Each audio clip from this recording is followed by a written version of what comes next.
Здравствуйте! Вы смотрите программу «Актуальное интервью», в студии Надежда Саханская. О фактах необоснованного завышения цен на социально значимые товары якутян просят извещать Госкомцен через горячую линию, сайт и социальные сети. Отмечается, что ценообразование на социально значимые продукты питания контролируется государственными органами. Какие товары входят в перечень социально значимых продовольственных товаров и как можно сообщить о завышении цен, расскажет гостья студии Саргылана Матвеева, заместитель председателя Госкомитета по ценовой политике Якутии. Саргылана Семеновна, здравствуйте. Здравствуйте. Давайте напомним нашим зрителям, какие же все-таки продукты и товары входят в перечень социально значимых товаров. Перечень социально значимых товаров установлен постановлением правительства Российской Федерации. Туда входит 24 наименования, но в районах Крайнего Севера и приравненных к ним местностях с ограниченным завозом грузов регионы имеют право сами устанавливать такой перечень. И в нашей республике по всем районам и городским округам установлены различные перечни социально значимых продовольственных товаров. Количество их варьирует от 13 до 29 наименований. Туда входят основные продукты питания, как хлеб пшеничный, ржаной, мука пшеничная, рис, сахар, песок, масло подсолнечное, масло сливочное, яйцо, детское питание, которое включает сухие смеси для детей, молочные каши, консервы, овощные, фруктовые, рыбные, мясные. Кроме этого, в других различных районах есть другой перечень. Туда включается и говядина, и свинина, и баранина, рыба охлажденная, включаются овощи и фрукты. А кто и как формирует цены на социально значимые товары? Потому что вот вы сказали, если арктические районы, то там сами могут регулировать, а если в целом говорить о нашем регионе? Ну, в условиях рыночных отношений цены на товары у нас формируются спросом и предложением. В нашей республике, так как мы относимся к районам Крайнего Севера, почти вся территория республики, кроме Нерюнгринского района и города Алдан, Томмот, Нижний Куранах и Ленинский, там уже есть возможность устанавливать торговые надбавки на социально значимые продовольственные товары. И, соответственно, ведет государственное, частичное государственное регулирование.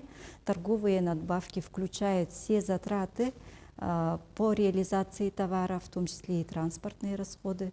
Поэтому в нашей республике установлены 1882 торговых надбавок на различные товары.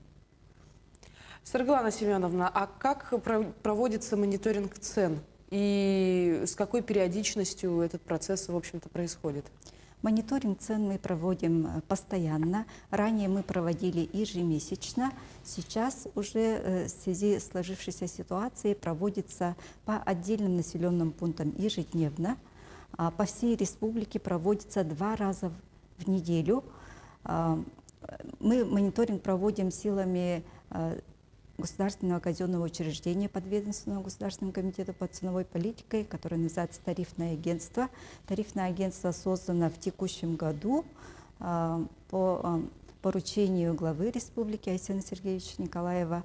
В каждом районе есть специалисты тарифного агентства, которые еженедельно, 2 раза в неделю входят по магазинам, смотрят, фиксируют цены. Кроме этого, наблюдение происходит не только на продовольственные товары и на непродовольственные товары, лекарственные препараты. Все данные с районов поступают уже в Государственный комитет по ценовой политике для анализа и принятия мер, соответствующих по росту цен. Ну а в свете последних событий, какова ситуация вообще с продовольственным рынком у нас в республике? В Якутии, как и по всей Российской Федерации, в марте текущего года мы все наблюдали опережающий рост цен на отдельные продовольственные товары, непродовольственные товары. В нашей республике также опережающий рост также наблюдался по всем магазинам, по всем районам. При этом максимальный рост мы наблюдали только в Якутске и Нижнем Бестяхе, а в северных и арктических районах такого резкого роста цен не было, в связи с тем, что у нас там запасы завозятся оператором, Якутопторгом.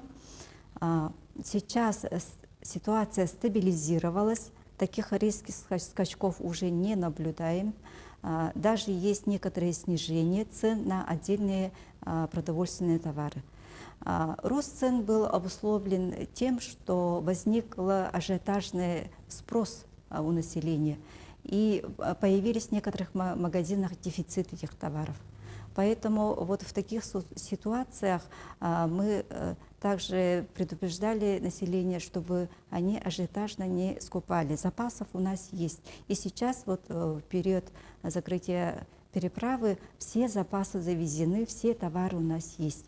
Поэтому мы резких ростов цен не ожидаем. Сейчас у нас ситуация стабилизировалась. Получается, мы можем сказать, что в связи с этой ажиотажной скупкой граждане могли сами вызвать искусственный дефицит. Да. А вообще вот рост цен и их снижение как-то контролируется? Да, конечно. Мы по всем товарам, которые включены на перечень социально значимых продовольственных товаров, ведем контроль.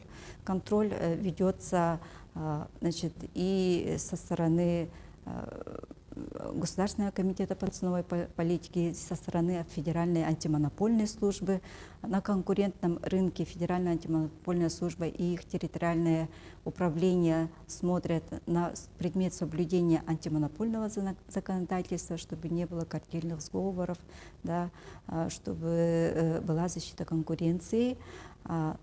Государственный комитет по ценовой политике смотрит на предмет соблюдения этих установленных торговых надбавок. Когда происходит проверка, мы у организации запрашиваем документы, смотрим, по какой цене они закупили, соблюдают ли установленную торговую надбавку и нет ли необоснованного повышения цен. А куда и как можно обратиться к гражданам вот в случае резкого роста цен на продукты и на товары первой необходимости? Да, с 1 марта мы открыли горячий телефон. У нас работает 2 стационарных номера 508-026, 508-020. Кроме этого, мы открыли мобильный номер, который прикреплен к единому колл-центру под номером 122. По этим номерам мы значит, получаем обращения граждан. При этом все обращения граждан мы оформляем в соответствии с федеральным законом о порядке рассмотрения обращений граждан. Поэтому все факты завышения цен должны быть письменно обоснованы, приложены чеки, ценники.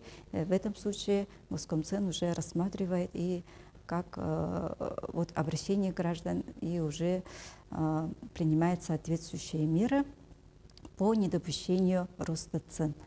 При этом 10 марта текущего года правительством Российской Федерации было принято решение о моратории на проверки в отношении предпринимателей, поэтому мы все проверочные мероприятия прекратили с 10 марта. Сейчас мы работаем в области профилактики правонарушений, чтобы торговые организации необоснованно не повышали. Мы проводим разъяснительную работу, в том числе и в городе, и в Якутске, в районах республики, силами тарифного агентства, специалистами.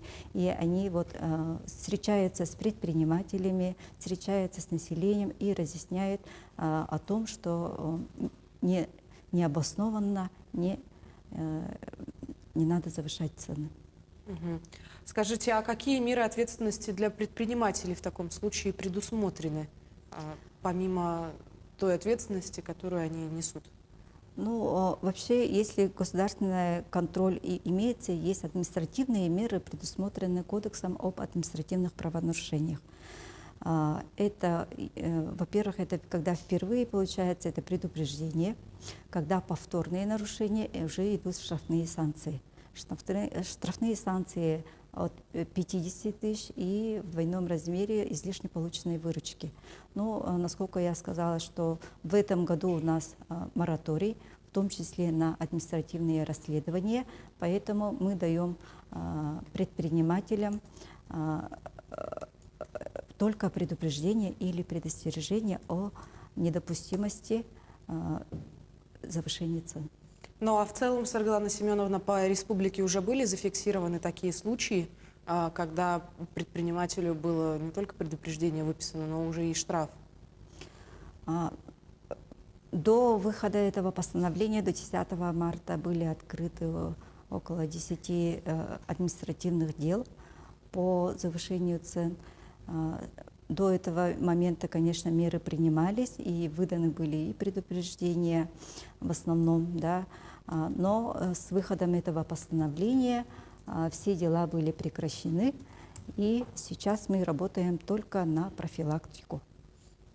Ну, и известно, что у нас ситуация в стране постепенно стабилизируется на рынке с товарами продовольственными и товарами первой необходимости. До какого времени вот в таком режиме пристального внимания будет работать ваш комитет по ценовой политике? Мы будем мониторить ценовую ситуацию до особого распоряжения. Принят указ президента Российской Федерации о оперативном мониторинге цен. Этот указ работает. Есть ряд федеральных поручений по также мониторингу цен не только на продовольственном рынке, но и в других отраслях, строительной отрасли. И поэтому до особого указания эти работы будут проводиться нами постоянно. Благодарю вас, Сарглана Семеновна, за то, что согласились стать гостьей нашего интервью, и спасибо вам за актуальную информацию. Ну а я напомню, вы смотрели актуальное интервью. Берегите себя. До встречи.